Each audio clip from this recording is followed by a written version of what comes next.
What helped me rise was remembering that I didn't need fixing. I needed reclaiming.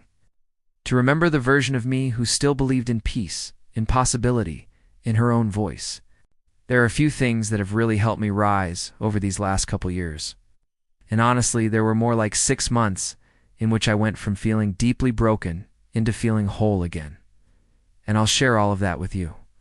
But I do think it's really important to state up front that what helped me rise was remembering that I didn't need fixing. I needed reclaiming. To remember the version of me who still believed in peace, in possibility, in her own voice. When we go through trauma, when we go through grief, when we experience loss, when we experience abandonment, whatever it is, we can lose access to parts of ourselves. And sometimes we forget that those parts exist. And other times we feel so ashamed about those parts, so broken by those parts, so fragmented by those parts, that we actually want to kill them off. We don't want to be that little girl who liked to draw pictures. We don't want to be that person who had big dreams. We don't want to be that person who felt so connected to our intuition because it got us hurt. When I started to reclaim my wounded inner child, when I started to honor and cherish her and love her and see myself as worthy of the dreams I once had, that's when things started to shift. That's when my life started to turn around. So if you're in a tough spot right now and you're hurting and you're struggling and you're trying to find ways to feel better, I invite you to start there. Honor the parts of you that have been wounded and start to love them and cherish them instead of hating them or blaming them. You don't need fixing. You just need reclaiming. So what actually helped me reclaim myself? The first thing was a morning breath of affirmation. I am not the person that I used to be. In fact, I don't even want to be that person. So this is both an affirmation and an invitation. I am not the person that I used to be. Instead of asking, how can I get back to me, I started to ask, who do I want to be? And then I began to answer that question. I started to build my days around the kind of person that I wanted to be. The next thing that helped me was walking barefoot. There's something about getting outside, taking off your shoes, letting the earth take you in and be a part of you that is grounding. When you walk barefoot, you have this connection to the earth. When I would put my feet in the grass, it would wake me up. It would make me feel rooted, and I kept doing it. And then eventually I started to walk barefoot everywhere, even if I couldn't feel the grass, even if I couldn't feel the earth, because I was memorizing that the ground loves me, the ground holds me, the ground accepts me, the ground loves me regardless of whether I feel it at that time. Another thing that helped me was lighting candles. Now, I'm not a huge fan of burning things. I'm not a huge fan of smells. I'm not a huge fan of having lights around that I don't want to. So when I talk about lighting candles, I don't mean lighting candles for light. I'm talking about lighting candles for presence. It became a way to bring sacredness into everyday moments. It became a way for me to show up for myself. It became a way for me to practice self-love and self-care. And over time, I stopped thinking about them as candles and started thinking about them as altars. Little altars that I had scattered throughout my living space that said, this is important. This matters. You matter. And slowly but surely I started to believe it. Now these 3 things alone wouldn't have done it.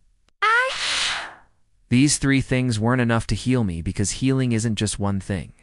Healing is messy. Healing looks different every single day. Healing doesn't always feel good. I think that's another piece that we tend to leave out of the conversation when we talk about healing. Healing isn't always a good feeling. Sometimes healing feels scary. Sometimes healing means feeling grief. Sometimes healing means feeling sadness.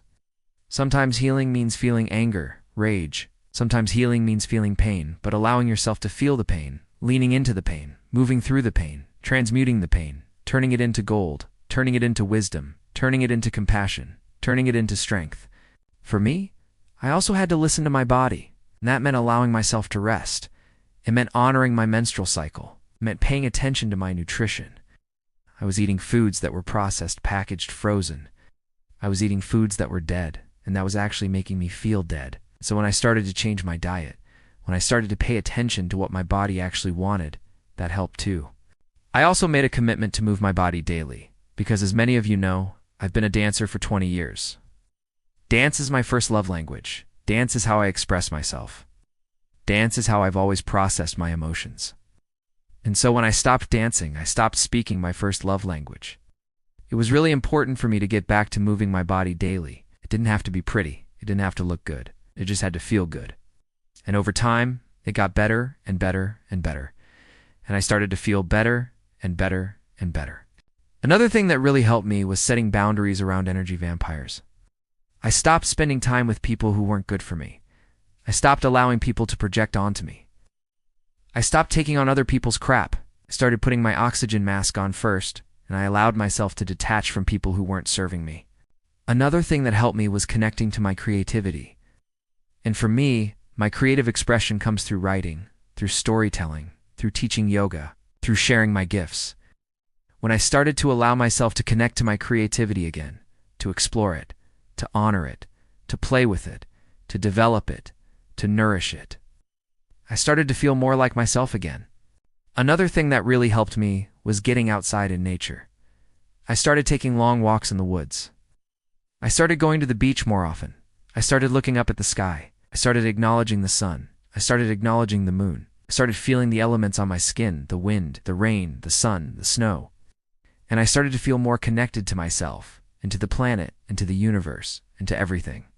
And lastly, therapy helped me a lot. Talking to somebody, having somebody hold space for me, having somebody help me process through the trauma that I experienced, that was really helpful. Now, I don't think therapy is for everybody. I don't think everybody has access to it. I don't think everybody can afford it. But I do think that it's important to find somebody to talk to lean on, to cry with, to be vulnerable with, to be authentic with, to tell your story to tell your truth, to let out all the stuff that you're holding on to. So those are the things that have really helped me rise. Those are the things that have helped me heal. Those are the things that have helped me reclaim my power. Now, these things aren't in order of importance. They all kind of happened at the same time. Some days I leaned into movement. Some days I leaned into getting outside. Some days I leaned into talking to my therapist. Some days I leaned into my creativity. Some days I just laid in bed and rested. So I ask you, what helps you rise? What helps you heal? What helps you reclaim your power? What helps you feel connected to yourself? What helps you feel connected to your truth? Because I think we all need to know this answer. I think we all need to know what helps us rise, what helps us heal, because we all need to be reminded of that stuff. Because some days it's hard to get out of bed. Some days it's hard to keep moving forward. Some days it's hard to trust that everything is going to be okay.